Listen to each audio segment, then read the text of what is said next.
निश्चित तौर के ऊपर मुझे लगता है कि जो एक्सपीरियंस है वो बिल्कुल जो कहें कि इनका दिन रात सोने से ही के कारोबार से ही पाला पड़ता है, वो भी निश्चित तौर के ऊपर सक्सेस जरूर मिलेगी। और क्योंकि आपका जो अनुभव है सोने के कारोबार का यहाँ पे दिखाई भी देता है, और निश्चित तौर के ऊपर आपकी जो गाइडेंस है, गाइडेंस ज्वेलर्स के एक्सपीरियंस रहा है इंटरनेशनल मार्केट, ज्वेलर्स है, तो ज्वेलरी इंडस्ट्री है, उन सबको बेनिफिट मिलेगा।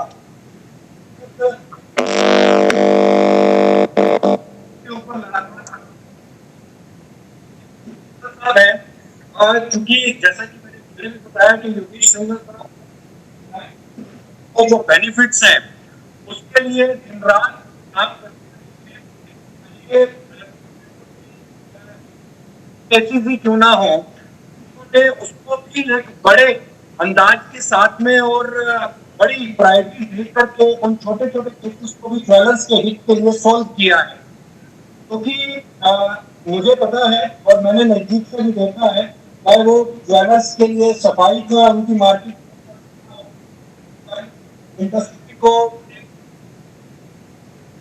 का मुद्दा हो, का मुद्दा हो, एक्साइज टैक्स का मुद्दा हो, इस सब पर योगेश सिंघल साहब ने बड़ी प्रायोरिटी के साथ में काम किया है आगे बढ़ चढ़ करके।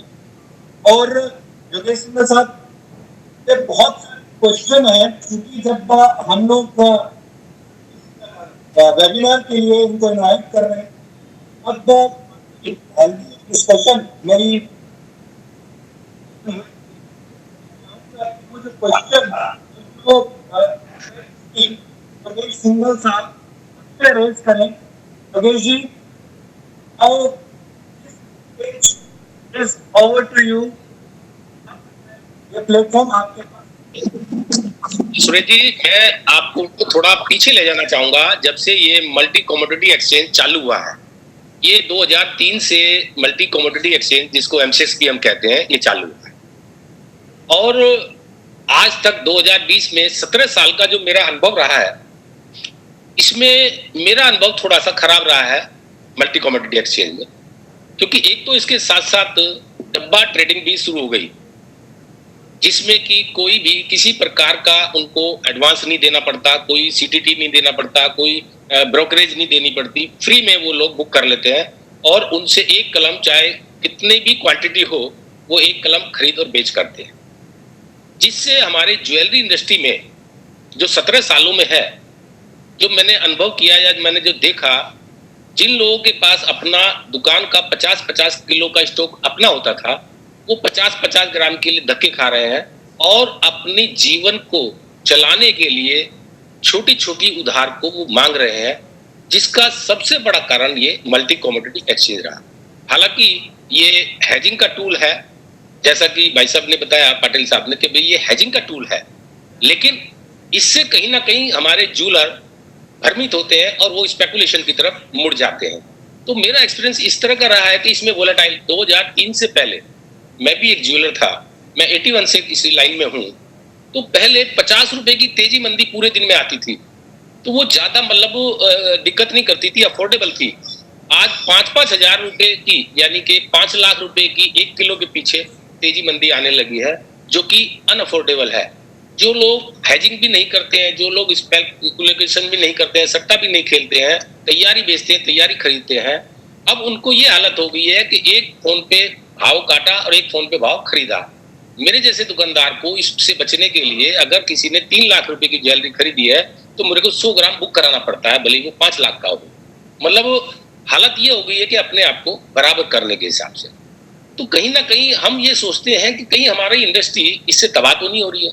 वोलेटाइल बाजार, उतार चढ़ाव कितना हो रहा है, कितना वॉल्यूम बढ़ रहा है, जितनी प्रोडक्शन नहीं है गोल्ड की, जितनी एक्चुअल ट्रेडिंग नहीं है, अगर ये फिजिकल के रूप में आए तो मेरे ख्याल में दुकानदारों को ज्यादा फायदा होगा। अभी जैसा बताया कि 100 ग्राम के हमारे वो है कॉल एंड पुट है। हमारे को याद है जब हम छोटे थे, या स्टार्टिंग के उसमें कह लीजिए कि कूचा महाजनी में तेज और मंदे बोलते थे इनको, कॉल एंड पुट को तेज और मंदा खाते थे और वहां सट्टा चलता था, वहीं से भाव निकलता था। पहले मल्टी कमोडिटी एक्सचेंज नहीं होता था तो भाव वहां से खुलता था कि आज चांदी का भाव क्या खोलेंगे। हमारे यहाँ पे लाला जुगमंदर दास जी थे और भी लोग थे, वो भाव खोलते थे।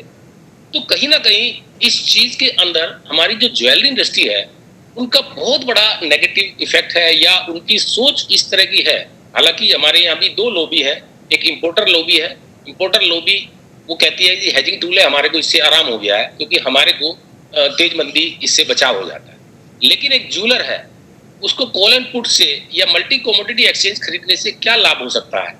आज अगर मैंने ज्वेलरी कोई बेची है और 3 लाख रुपए की ज्वेलरी बेची है, मैंने 3 लाख रुपए का अगर सोना तैयारी में खरीद लिया है, मुझे नहीं इंतजार करनी कि मेरे को डिलीवरी कब मिलेगी, 31 तारीख को कटान पे मिलेगी, तो मेरा इसमें नुकसान कहाँ है। हम इससे भ्रमित कहीं ना कहीं ये मतलब हो जाते हैं और उस दिशा में चले जाते हैं जिसमें विनाश का कारण हमारा बन जाता है। मैं नहीं समझता हूं 17 सालों में कोई भी ज्वेलर इसकी मार से अछूता रहा। तो मेरा थोड़ा सा इसमें अनुभव खराब है सुरेश जी, माफी चाहता हूं आपके पैनल में, मतलब ऐसा ना हो कि मतलब मुझे इससे निकाल दिया जाए। और नहीं, योगेश जी, इसी ये जो खट्टापन है वही दूर करना है बेसिकली, क्योंकि 17 साल तक ये ऑप्शन ट्रेडिंग नहीं थी।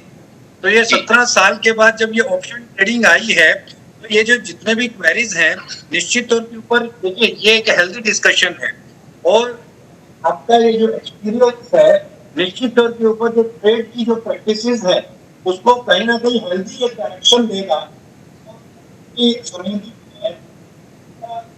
हम देखेंगे कि जो डब्बा ट्रेडिंग है, डब्बा ट्रेडिंग का क्या सोल्यूशन निकल सकता है। और जो डब्बा ट्रेडिंग है की वजह से, क्योंकि मैंने अपनी पर्सनल लाइफ के अंदर ये शायद एक्सपेंसेस के आने से इतना नुकसान नहीं हुआ, स्पेकुलेटिव एक्टिविटी की वजह से हुआ है।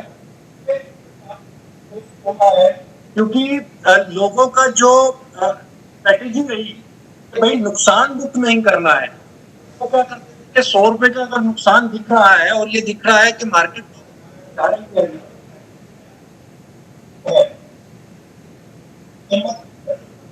जितना जा सकता है, जितना नुकसान बड़ा हो सकता है उसको देखते हैं, वो छोटा सा कहीं ना कहीं कमियां और जो प्रैक्टिस थी, ट्रेड की जो प्रैक्टिस थी उसको भी मैंने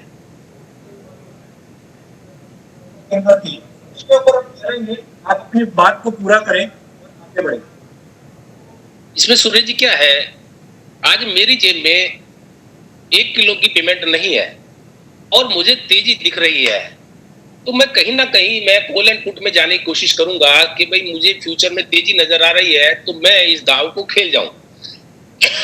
तो इसको ये क्या नियत दर्शाता है। सपोज करो ग्राहक है, आज मेरे पास कोई कस्टमर आता है और वो कहता है मुझे जी 100 ग्राम ज्वेलरी खरीदनी है, लेकिन भाव मैं काटूंगा तब, या मेरा आज ही बुक कर लीजिए मैं खरीदूंगा 2 महीने बाद में, तो मुझे उसके ब्याह पे ये कॉल एंड पुट का यूज करना पड़ेगा। तो इसके अंदर कहीं ना कहीं ग्राहक को भी ये वो है, एक लोभ है कि भाई कल 55,000 60,000 हो जाएगा 2 महीने बाद तो मैं ज्वेलरी खरीद लूंगा, आज मैं खाली बुक कर लेता। तो इससे कहीं ना कहीं मुझे ऐसा डर महसूस होता है कि जो 17 साल में हमारे ज्वेलर जिनके खाली बोर्ड बचे हैं और सारा स्टॉक डब्बा ट्रेडिंग में या मल्टी कमोडिटी एक्सचेंज में जा चुका है, तो मैं तो उनके बिहाफ पे बात कर रहा हूं कि मेरे पास में लोगों की डिमांड, इंडस्ट्री की डिमांड तकरीबन पूरे हिंदुस्तान से आती है कि एमसीएक्स को बंद कराई। और हमने कई बार मिनिस्ट्री से कोशिश भी की है, लेकिन उसमें सवाल यही आ जाता है कि हमारे यहाँ दूसरी लॉबी खड़ी हो जाती है जो कि इंपोर्टर है, तो ये हमारे हेजिंग के लिए आप इसको इस्तेमाल मत करें। तो ये मेरा थोड़ा सा अपना एक्सपीरियंस है। मैं मतलब जो है ना, बिल्कुल अगर मैं इसको बंद करा सका तो मैं मल्टी कमोडिटी एक्सचेंज को तो कम से कम बंद कराना चाहूंगा, क्योंकि तैयारी में जो फायदा है उसमें टेंशन नहीं थी, पूरा दिन भाव काटते रहो, सोना ले लो, सिर्फ 50 रुपए की तेजी मंदी आती थी। और आज हमारा प्रॉफिट है आधा % का, 1% का, और तेजी मंदी आ जाती है उसमें कहीं ज्यादा। और अगर एक दिन नहीं खरीदते हैं कि कल चलो खरीद रहे हैं, रुक जाते हैं, तो भाव आज भी लोग 30,000 रुपए के जो भाव है वो भी आज छूटे हुए हैं लोगों के, जो कि वो नहीं खरीद पाए और 51,000 रुपए का भाव बिक चुका है। तो मैं इसमें कहीं ना कहीं डब्बा ट्रेडिंग हो गया या एमसेक्स से नुकसान कम है, डब्बा ट्रेडिंग से ज्यादा है, लेकिन इन ऑल हमारे इंडस्ट्री को, हमारे ज्वेलर को इससे मल्टी कमोडिटी एक्सचेंज से बहुत बड़ा लॉस है। जैसे आप समझिए कि किसी कॉलोनी में 100 प्लॉट कटे हैं, 100 मकान बनेंगे, अगर उसको हम मल्टी कम हो जाए, मेरा ऐसा मानना है।